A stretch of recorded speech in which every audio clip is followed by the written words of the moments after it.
Boa noite vocês que estão aqui na nossa casa hoje presencialmente. Sejam muito bem-vindos. A você que está aí em casa, seja muito bem-vindo à nossa casa Atitude de Amor Online. Estamos aqui hoje para mais um Evangelho no Lar, onde nós queremos acalentar os nossos corações nesta noite, distantes, longe um dos outros, mas não distantes, então que possamos estar próximos nesta noite. Gostaria de lembrar a todos que para que possam assistir a nossas palestras online, a nossas palestras presencial na nossa casa, é sempre colocado na segunda-feira à tarde, mais ou menos, um link na página do Facebook, onde é possível fazer a inscrição.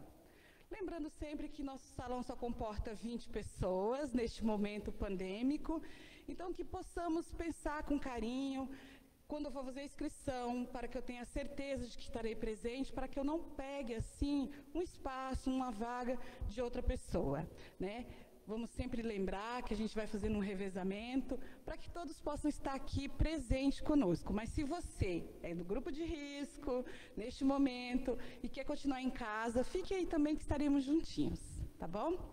Neste momento, então, nós vamos preparar para a nossa prece inicial. Vamos buscar a imagem do nosso Mestre Jesus, nossos mentores queridos. Buscando os mentores desta casa, vamos pedir a Deus que ilumine a cada um de nós, que ilumine a nossa mente e os nossos corações, para que as palavras da Boa Nova que serão ditas essa noite sejam o acalento que estamos precisando neste momento. Querido Pai, amigos mentores, que possamos envolver também com muito carinho a nossa expositora, a nossa amiga Francine, que fará a explanação do Evangelho com o tema Jesus, modelo e guia da família. Que ela possa ser amparada e intuída sempre com as melhores palavras. Pai amado, que possamos ter uma noite de aprendizado e harmonia. Graças a Deus.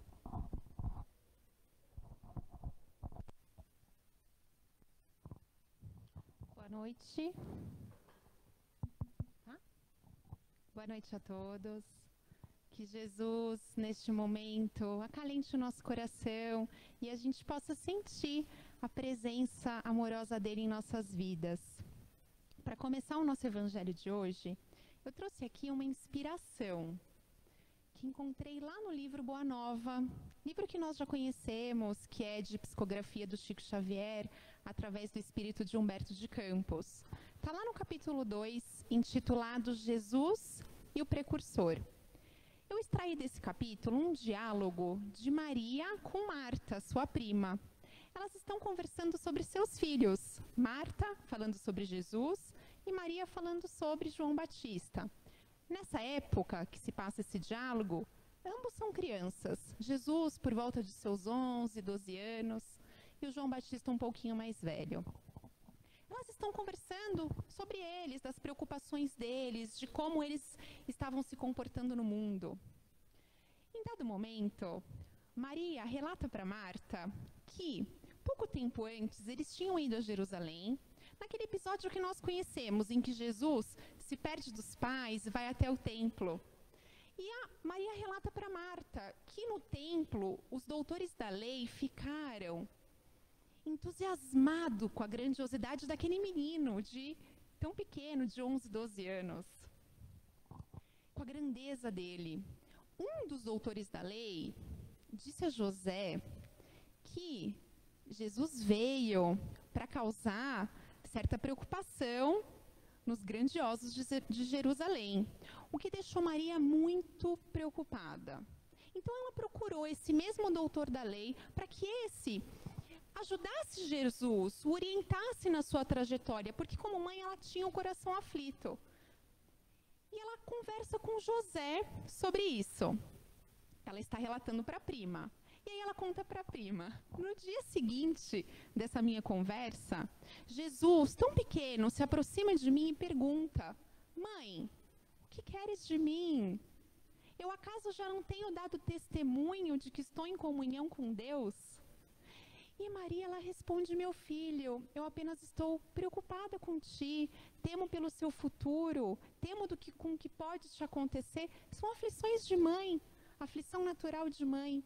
E Jesus, naquele momento, com toda amorosidade, se colocando no lugar daquela mãe, e sabendo que era legítima as suas preocupações como mãe, ele diz para ela: mãe, toda preocupação útil e generosa do mundo é preciosa.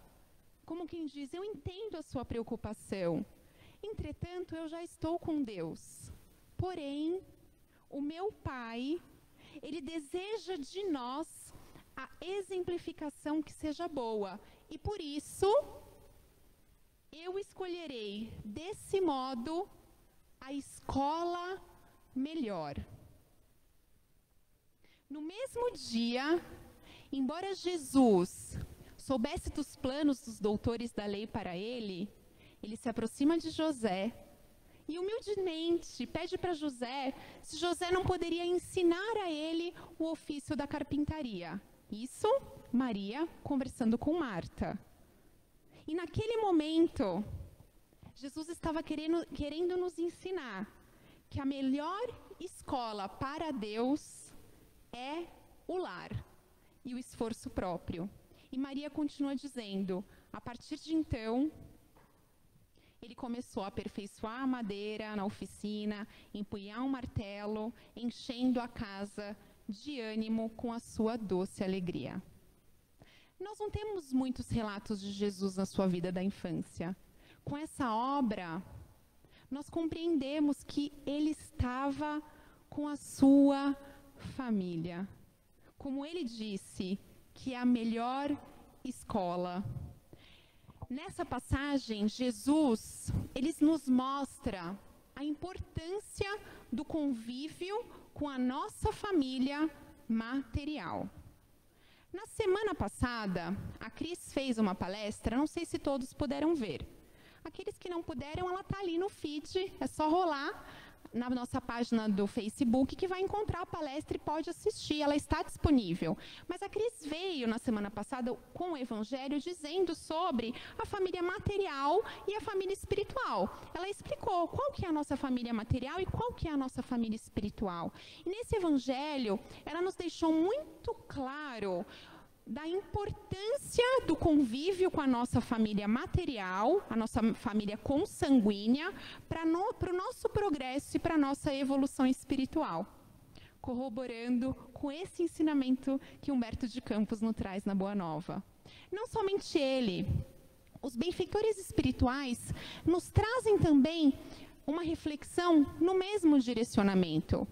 Emmanuel, sabe, aquele que a gente conhece como mentor do Chico, ele também já nos manifestou dessa forma. Na obra O Consolador, é perguntado a ele qual que é a melhor escola de preparação das almas que estão reencarnando na Terra.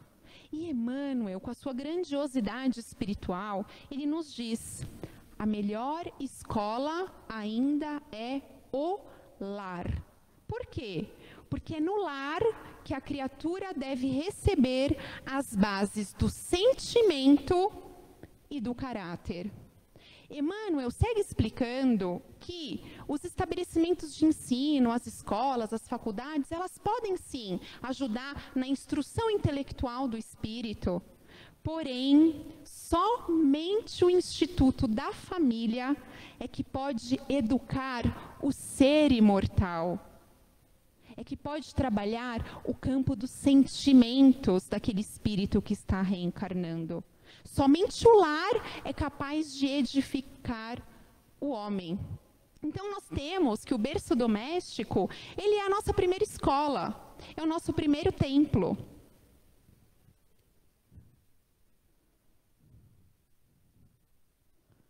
E aí, a gente precisa parar e pensar.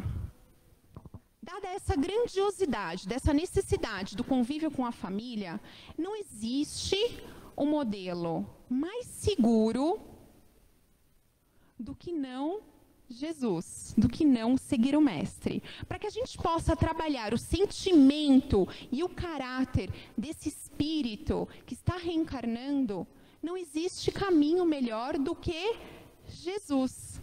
Por quê? Porque nós sabemos que Jesus, ele é o tipo mais perfeito que Deus nos ofereceu.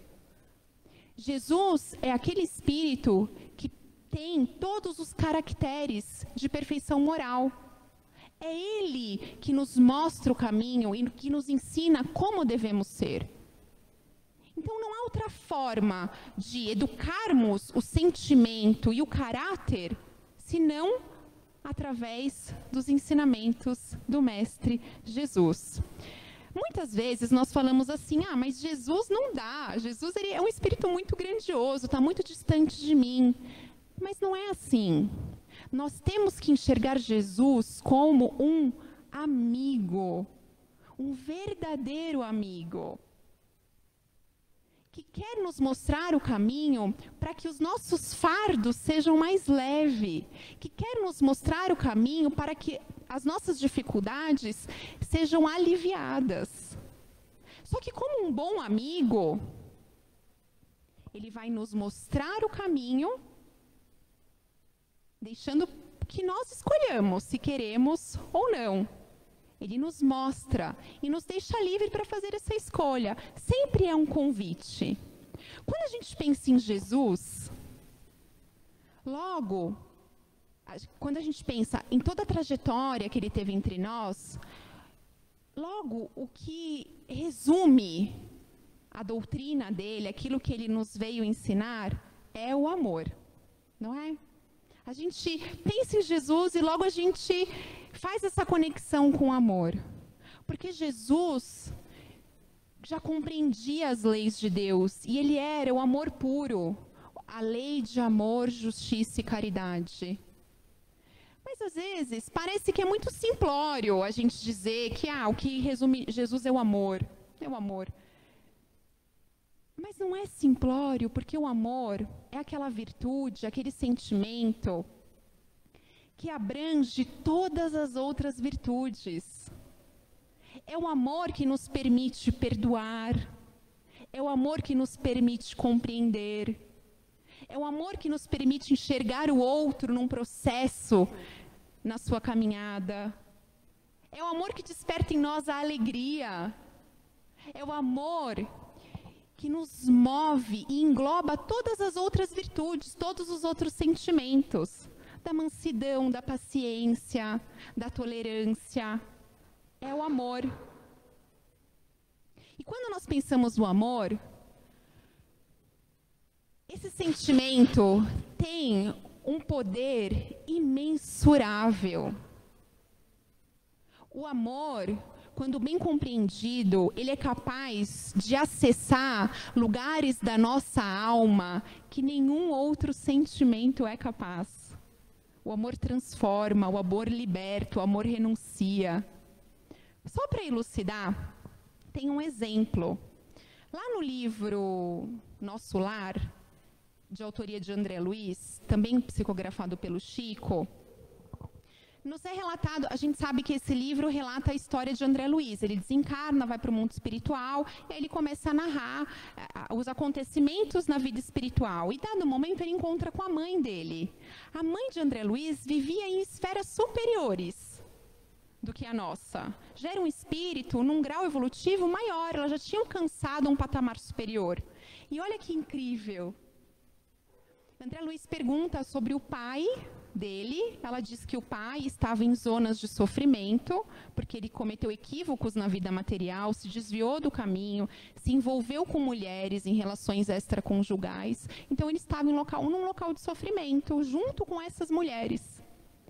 Mas ela diz que ela não iria abandonar o companheiro de jornada dela, e que ela iria reencarnar na Terra, saindo de uma esfera superior, e iria novamente se relacionar com aquele companheiro, antes pai do André Luiz, e iria receber aquelas duas mulheres como suas filhas. Qual outro sentimento é capaz disso, senão o amor? Então, o amor é algo que nos toca, tem esse poder de transformar, de mudar. Tanto é que Paulo de Tarso, ele diz, ainda que se eu falasse a língua dos homens e dos anjos, sem o amor, eu nada seria. Então, aceitar Jesus como modelo e guia da nossa família material é aceitar o convite de nos esforçarmos para viver e exercitar esse amor grandioso, esse amor transformador no nosso lar, com os nossos entes queridos, com a nossa família material. Mas, como eu disse, a gente sempre vai ter escolha, porque é um convite, ele nos convida.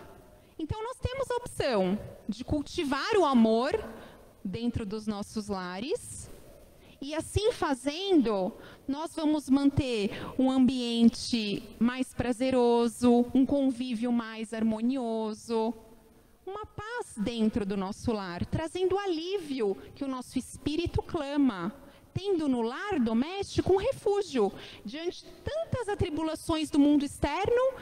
No lar, se a gente escolher o amor, nós teremos esse ambiente de tranquilidade. Mas nós podemos nos recusar e nutrir o desamor no lar. Fazendo dessa forma, vai ser mais difícil a convivência. Vai ser mais penosa, vai trazer desconforto, dor e sofrimento. Nós sabemos que muitas vezes é difícil a gente nutrir esse amor, porque como a Cris disse no Evangelho da semana passada, que eu mais uma vez convido que vocês assistam, muitas vezes é nessa família consanguínea que nós recebemos espíritos pelos quais nós fomos os algoz, ou eles foram nossos algozes. Então já tem uma animosidade no local. Então pode ser difícil, mas é preciso tentar. Então, como é que eu faço? Se nós estamos aqui é porque nós estamos buscando no Evangelho um direcionamento. Tanto nós aqui quanto quem está em casa está buscando um caminho. Então, eu acredito que nós estamos interessados em nutrir o amor dentro dos nossos lares, de cultivar o amor nos nossos lares. E como que eu faço?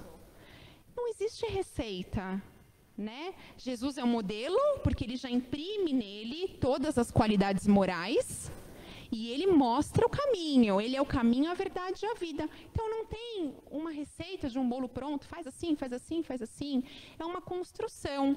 No entanto, existem mecanismos que podem nos ajudar na construção desse amor na nossa família. E aí eu trouxe 3 formas, tá? Seriam 3 passos ou 3 mecanismos para a gente refletir e para a gente seguir, caso queiramos cultivar esse amor dentro do nosso lar, trazendo Jesus para dentro da nossa casa. O primeiro mecanismo seria consciência em família. É importante que cada membro familiar saiba do seu papel, do compromisso assumido com aquela sua família material. É o primeiro mecanismo. Como assim? Vamos tentar exemplificar. Então, nós todos temos as nossas famílias materiais, as nossas famílias consanguíneas. E qual posição que eu estou? Então, nós estamos na posição de pai, de mãe. Então, qual que é o meu papel? Tomar consciência da minha responsabilidade junto àquela família. Eu estou na posição de pai, mãe, na maternidade, paternidade. Qual é o meu papel junto daquela criança, junto daquele meu filho? E aí nós temos que refletir. Bom, lá no livro dos Espíritos, os Espíritos nos dizem que todo pai e mãe é missionário, tem uma missão de encaminhar os filhos, de trazer novas impressões para aquele espírito que está retornando à carne. Então, qual que é o meu papel? Qual que é o meu compromisso enquanto pai, enquanto mãe? Auxiliar esse espírito no processo de renovação dele, imprimindo virtudes, orientando, mostrando o caminho, reprimindo, dando limites. consciência do meu papel. Esse papel, ele muda caso eu venha me separar do pai do meu filho ou da mãe do meu filho? Não. Esse papel permanece o mesmo. Estando eu separado ou não, eu continuo com esse compromisso para com aquele espírito que recebi lá no meu lar. No casamento, qual que é o meu papel dentro do meu casamento? É o primeiro mecanismo, tá? Consciência em família. Qual que é o meu papel? Qual que é o meu compromisso? Então, eu sou a esposa, eu sou o marido, eu sou a companheira, o companheiro. Qual é o meu papel? Qual foi o compromisso que eu assumi com esse parceiro? Eu preciso despertar essa consciência. Então, é de ser o provedor? É de dedicação, de divisão das tarefas? De juntos educarmos os filhos? Qual que é o compromisso assumido? E às vezes a gente fala assim, eu me planejei no mundo espiritual para ter esse companheiro, e eu estou presa a ele, né? Mas não é dessa forma que tem que ser enxergado, porque não é um compromisso com o intuito de ser penoso. É um compromisso com o intuito de se dar as mãos e juntos evoluir. E juntos conseguir retornar numa condição melhor para o mundo espiritual. Mas para nutrir o amor, para cultivar o amor dentro do meu lar, eu tenho que ter a consciência do meu papel enquanto esposa, enquanto marido, naquela relação conjugal. O meu papel é de filho. Na minha família eu sou filho. Qual que é o meu papel? Qual que é o meu compromisso? Como filho, é honrar o meu pai e a minha mãe? É a obediência, o afeto, a divisão das tarefas, a cooperação na casa? É dar o suporte material, o suporte espiritual? Como segundo mecanismo dessa construção do amor no lar, nós temos que nos enxergar com possibilidades, limitações e potencialidades. E já englobando com o terceiro passo, o terceiro mecanismo, é enxergar o outro com possibilidades, limitações e potencialidades. O que isso quer dizer? Primeiro, eu tomo consciência do meu papel naquela família. E segundo, eu me enxergo como um ser que está tentando, imperfeito que está tentando. Eu tenho as minhas limitações, mas eu tenho as minhas potencialidades. Eu posso transformar essa limitação em algo maior, mas eu enxergo a mim e ao meu companheiro e ao outro membro familiar, seja o filho, seja o marido, seja o pai, seja quem for, da mesma maneira. Um ser com possibilidades, com limitações e com potencialidades. Isso vai despertar a empatia. Porque eu me coloco no lugar do outro. Na família não é assim? Ora a gente erra, ora a gente acerta. Então eu me coloco no lugar do outro quando o erro não for meu. E igualmente o outro, com essa consciência, vai fazer da mesma maneira. Agora, se a nossa escolha for nutrir o desamor, porque é uma escolha, né? Tem o convite. Se a gente não quiser optar, se a escolha for o desamor, basta a gente ressaltar no convívio com os nossos familiares, os sentimentos egoístas, a individualidade, pensarmos só na gente, só nos nossos interesses individuais, permanecer cego diante o compromisso assumido, permanecer cego diante o papel que nos cabe na construção dessa família, se deixar levar pelas distrações do mundo material. Assim nós estaremos nutrindo o desamor. E assim vamos cultivar o quê dentro da nossa família? A indiferença, a fraqueza, o orgulho, a vaidade, o autoritarismo, o sentimento de posse. E como que isso vai refletir nesses exemplos que eu dei há pouco? Como que isso vai refletir, por exemplo, na paternidade? Pais que são egoístas, que só pensam em si, que não estão preocupados com o compromisso e com o papel que eles assumiram, como que isso vai refletir? Nós vemos o quê? Crianças órfãs de pais vivos, porque as crianças não têm ali o acompanhamento, a presença, a dedicação do pai. A gente vê crianças que, em razão desse egoísmo, que sofrem abusos de todo tipo, psíquico, moral, físico. Crianças que vão sofrer com abandono, com rejeição. Crianças colocadas em violência, em situações de perigo. Então, eu gosto, por exemplo, de ouvir músicas, eu gosto da batida, eu acho legal, mas que as letras têm uma conotação sexual, sensual ou de opressão. Eu gosto de ouvir. Eu vou deixar de ouvir porque meu filho está comigo no carro? Eu vou ouvir. O que é que eu estou imprimindo nesse ser que Deus me confiou em espírito como uma missão de eu imprimir caráter e sentimento? Então, assim, vai estar nutrindo o desamor. Dentro do lar, dentro do casamento, optando por nutrir o desamor, o que vai acontecer? Nós vemos relacionamentos abusivos, pessoas que pensam que têm a posse do outro só porque é o seu companheiro, relacionamentos extraconjugais, feminicídio, violência, muitas vezes até o divórcio. E aqui eu até vou fazer um adendo que o Espiritismo, ele não é contra o divórcio, tá?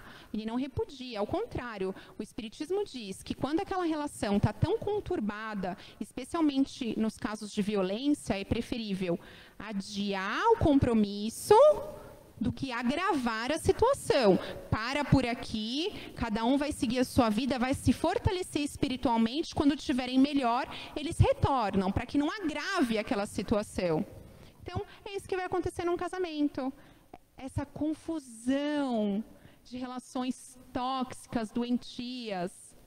E cultivar o desamor enquanto filho. O que a gente vê hoje em dia? Pais abandonados, idosos abandonados, rebeldia. Porque não se despertou para essa consciência que Jesus nos convida. Esse é o nosso papel. Agora, é natural que na busca de cultivar o amor em família, que exige de nós esforços, porque nós temos as nossas dificuldades.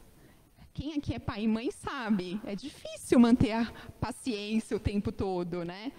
E em qualquer outro exemplo, é difícil, demanda, sim, esforço e renúncia. E nós, nesse processo de construção do amor no nosso lar, vai ser inevitável que encontremos conflitos. Vai acontecer nessa construção de amor, quando a gente despertar para o nosso papel dentro da nossa família, dentro do nosso lar. O fato de despertarmos não quer dizer que não vai ter conflito. Nós vamos, sim, enfrentar conflitos dentro do nosso lar, na construção desse amor. Só que isso não deve ser um empecilho para que a gente desista. Vai ter conflitos. E o que normalmente a gente faz diante dos conflitos familiares? Ou a gente ignora e vai colocando tudo ali para baixo do tapete, ou a gente já parte para o embate, para a ofensa, né? E essas são formas equivocadas, eu diria assim, falsas soluções, porque não resolve. Quando a gente vai colocando para baixo do tapete, a gente só está acumulando rancor.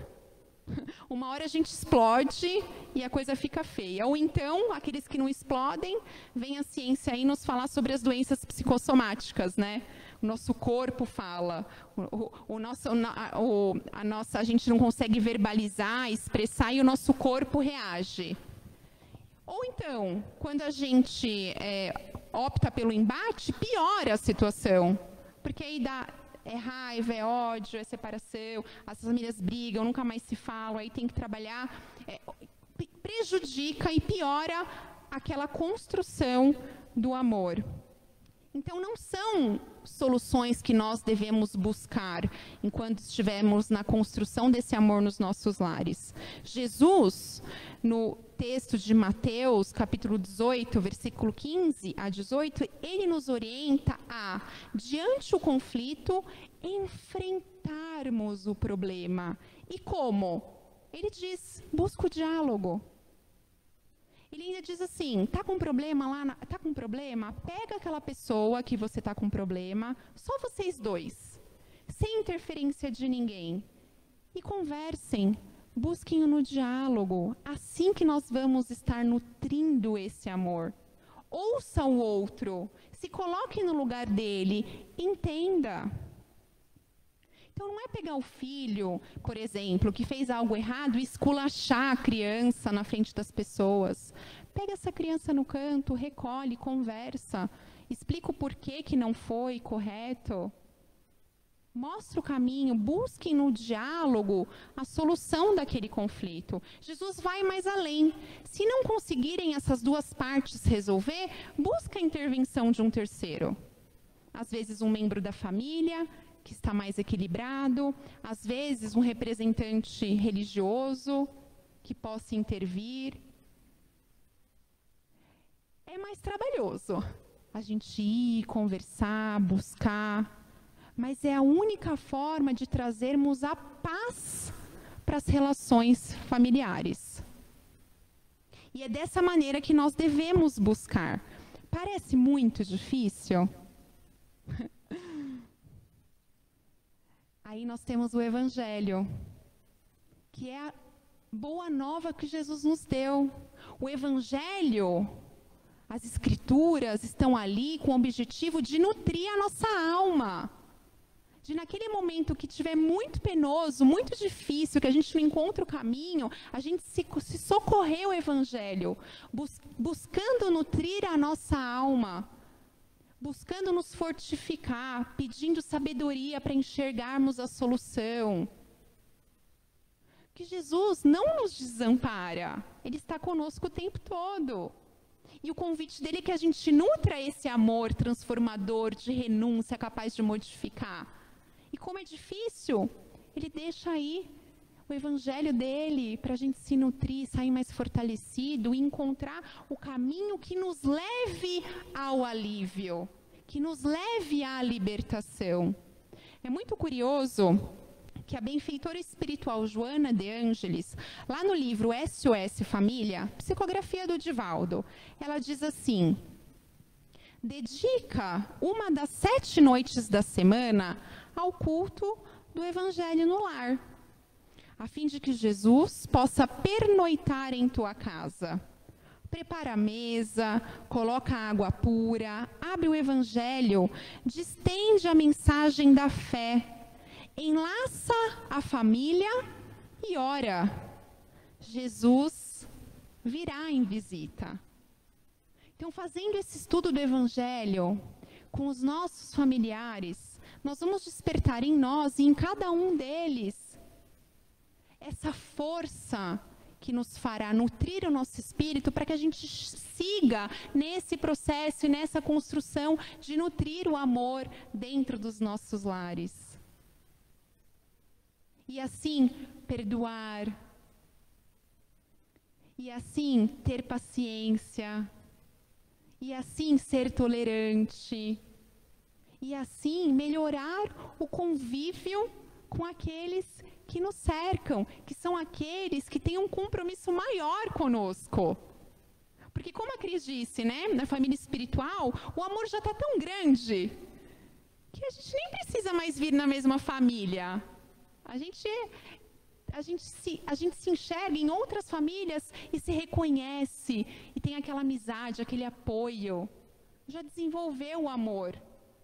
Nos laços consanguíneos nós estamos buscando isso. Mas não vai cair do céu. Precisamos fazer a nossa parte. Eu andei navegando em alguns sites de psicólogos especialistas em relações familiares. E aí eu fiquei vendo um outro para ver até o que a ciência, né, nos traz sobre isso, né? A gente sabe que esse campo da psicologia é muito grande, nunca se falou tanto em inteligência emocional, da gente saber lidar com os nossos sentimentos. E aí, fazendo um apanhado ali de alguns sites que eu visitei, muitos deles colocam assim, para a gente ter uma boa convivência familiar. Vejam só se não está de acordo com aquilo que o Evangelho de Jesus nos convida. Escutar, então, para ter uma boa convivência, escutar o outro, saber ouvi-lo, falar com respeito, falar como você se sente diante daquela situação. O outro precisa saber que ele está te magoando por isso ou por aquilo, que é necessário um ajuste disso ou daquilo outro, que está pesado para você. Então, falar com respeito. Participar, quer dizer, estar presente na família, de corpo e alma, não no celular, vendo jornal, assistindo outra coisa, estar ali, presente, dedicado. Ter bom humor, quer dizer, levar as coisas em família com mais leveza, sem tanta rigidez. E o último, mostrar o afeto, que é importante nessa convivência, mostrar o afeto. E mostrar o afeto é muito mais que dizer eu te amo. Porque amar, o amor que a gente falou tantas e tantas vezes aqui nessa noite, é um verbo, exige ação. Nós precisamos demonstrar que amamos aqueles que estão conosco através de atos. Quais são? Cada um tem a sua forma de afeto. Tem pessoas que lavando a roupa e passando engomadinho é uma forma de afeto, é a forma que ele pode dar. Mas demonstrar, dizer ao outro quanto ele é importante, mesmo que existam arestas que precisam ser aparadas. Para a gente caminhando para o encerramento, eu gostaria de pedir neste momento uma reflexão para vocês que estão aqui e para vocês que estão aí em casa. Nesse momento, pensa na sua família. Coloca nesse momento a sua família em suas orações, coloca a sua família em suas vibrações, pensa lá no seu lar, pensa aí na sua casa. Pense em cada um dos membros da sua família, os núcleos menores aos núcleos maiores.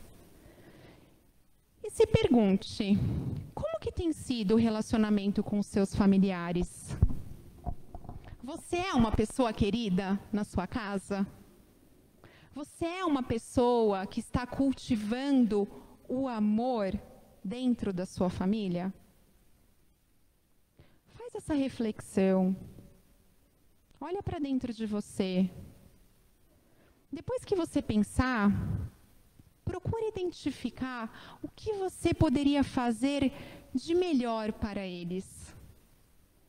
O que você pode mudar dentro do seu lar?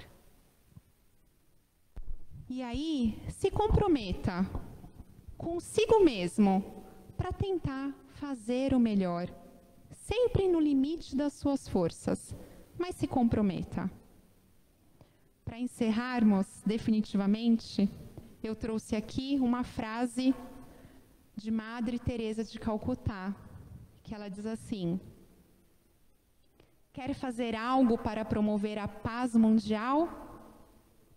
Vá para casa e ame a sua família. Boa noite a todos.